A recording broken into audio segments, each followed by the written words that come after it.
Once again, good morning. Normally, when I do a news of the day video, I'm wearing a jersey of a team that I discuss.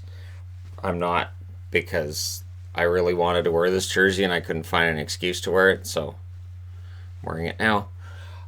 So my excuse is because I wanted to. So there you go. Colorado Avalanche. Good news for them. Landeskog may very well be traveling on this upcoming trip. Calvert could as well. Landeskog's nearing a return. Calvert may very well be. If he's going to travel with the team, well, with the concussion, you're not normally getting on flights. So it's all good news. And Cale Makar has been named Rookie of the Month. His numbers, if you're not following the overall stats, here you go. 14 games, 7 goals, 9 assists, 16 points. 3 game-winning goals. He was a plus 10 for the month. And he had 21 minutes and 25 seconds of average ice time. So his average time on ice pretty high, his plus minus excellent, and his overall numbers are fantastic. And this is why a lot of people, myself included, are saying so Rookie of the Year, Cale Makar right now. I don't know if he can hold up that pace, but that's pretty insane. Jack Hughes, speaking of rookies, won't play tomorrow. He didn't travel with the team, but he could return Tuesday against Vegas. So he's out. We don't know yet for how long. Brian Dumoulin, of course, got injured last night. He had ankle surgery today. He's out a minimum of 8 weeks. Notice I said minimum. Drives me nuts with the injuries is when they say, this guy's out 6 weeks. And then you look it up and you go, oh, no, the team said a minimum of 6 weeks. So that's going to really test Pittsburgh. I mean, as much as they've missed Brian Rust the last couple of games, Dumoulin, it's huge. Lacerated tendons. Oh, anyways. It's one of those things where people will talk about the conditioning of the Penguins. Oh, it's condition. It's not conditioning. These are freak injuries.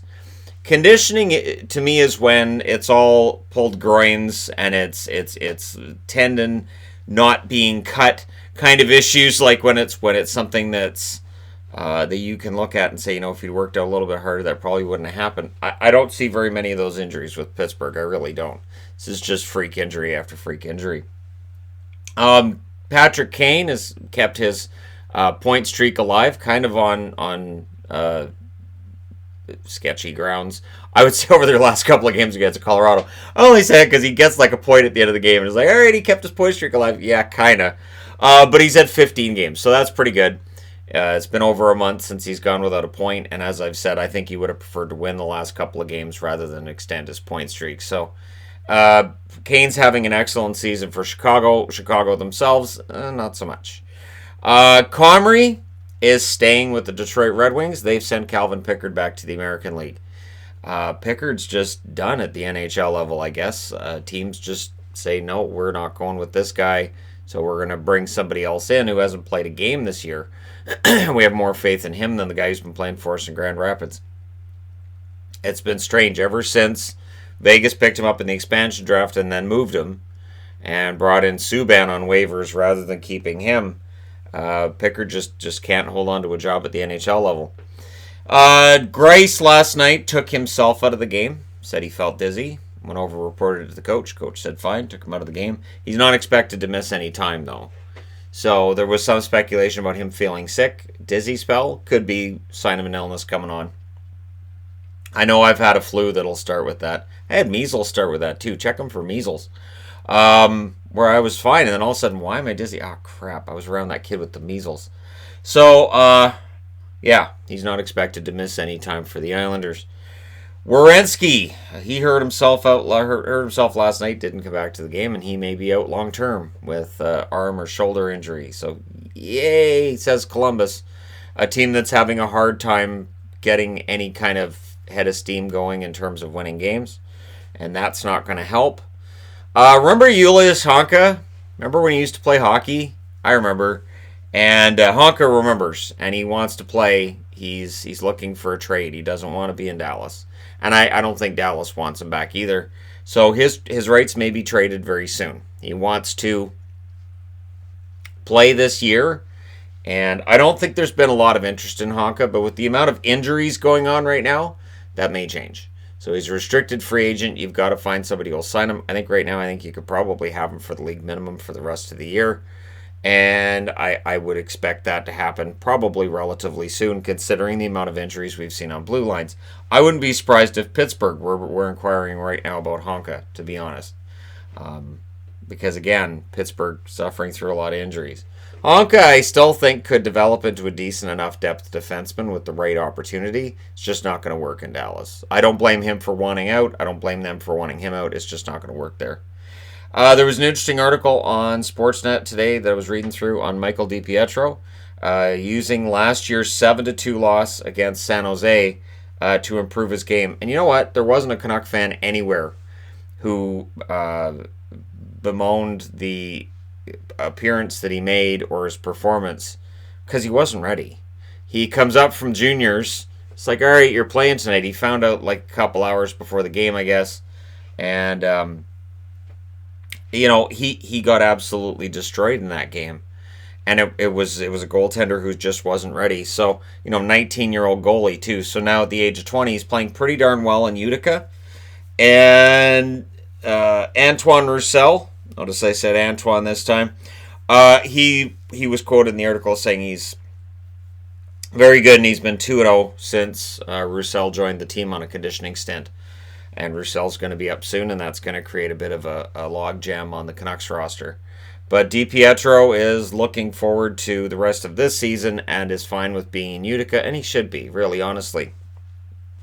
Anybody who's going to ask a 20-year-old kid playing in the AHL in net, are you okay with being in the AHL? Of course they are. There's very few goalies that just jump straight from juniors to the NHL, and DiPietro, that would be terrible. So the interesting thing is what it means for the Canucks is that at the end of this year they have a decision to make. Do they want to keep Markstrom, who's 29 years of age, or do they want to go with 23-year-old Demko and 20-year-old DiPietro next year? Or do you want to go with Demko as your starter and bring somebody else in on a 1 or 2 year, sort of like what Anaheim's done with Ryan Miller? Bring in a veteran guy as the backup for a year or two and give DiPietro the extra time in Utica to really be ready. Goaltenders traditionally take longer to develop than other roster players. They had a conversation last night on Hockey Night in Canada regarding all of the Bill Peters stuff and the fallout. I thought Sheldon Kennedy had the most interesting take on it. Sheldon, of course, I remember when all the Graham James stuff came out involving him, and I remember horrible things being said about everybody in that situation, not just the coach either. And talking about hockey culture in general, and talking about the way coaches treat players. And Sheldon Kennedy is of the mind that of the opinion that this is a workplace.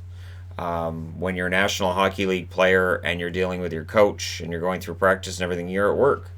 And so workplace regulations based on wherever you are should be in place. And really, that hasn't been a thing in sports, and maybe it needs to be. And for me, it's okay if we're going to say that about the National Hockey League, then we need to say that about the junior ranks as well, about CHL. It's exactly the same thing. So that should be deemed as a workplace too if you're going to say the NHL is a workplace. And it is. It really is. These guys are paying taxes. I know it's fun. It's a game. Everybody loves it. Well, I have a job where I talk to a webcam, which a lot of people think, hey, that must be fun. It must be great. But it's a job. And for these guys, this is a job. So why isn't the CHL a job then? And for players who've been looking to unionize and get really strong support for them being unionized, and I'm in favor of junior age players being unionized, not for monetary reasons, but for reasons like this, where whether it's kicking or yelling, whatever it is, verbal, physical abuse is a non-starter in a workplace. So why do we accept it from a coach?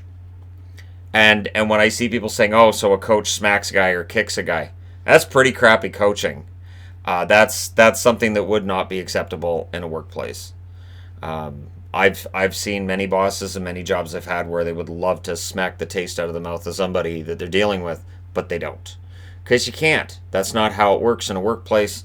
And then you're dealing with police, you're dealing with losing your job. It's just, no. So it is part of the change that is coming to the world of hockey, and I think the world of sports in general. You can't get away with it. Kelly Rudy last night, too, discussed how there were things that he saw during his time as a hockey player that you sort of shrug off and you go, well, it's just that's how it is. And no. And he also made a point of talking about when he was with the Islanders and Al Arbour was the coach, that Arbour wasn't like that at all. Al Arbour didn't have these screaming matches. He wasn't an authoritarian. He was stern, but he wasn't an authoritarian.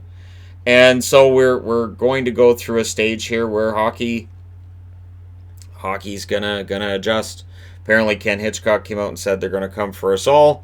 I heard that and I thought, all right, Hitchcock, so what were you doing then? So that's the problem, right? Because it's like Anson Carter said last night. He said, if you haven't done anything, you have nothing to worry about. Like I have nothing to worry about. A, I'm not a coach, not officially in the NHL. B, when I've coached the kids that I coach around here, I've never screamed and yelled at them. I've never kicked them. And C, I'm a YouTuber and I don't really have, this kind of stuff. I really don't have any concern.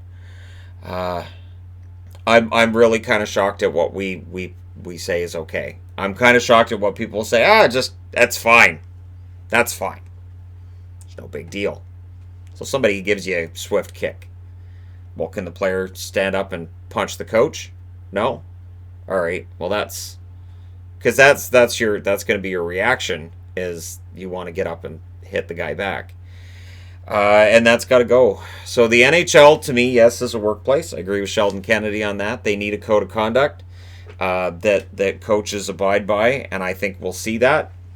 And I think it's better for the game. I also think that with the new generation of coaches that are coming in, and we've talked about some of these really solid young coaches who have different ideas for how to run their lineups and their teams, I really think this is going to change.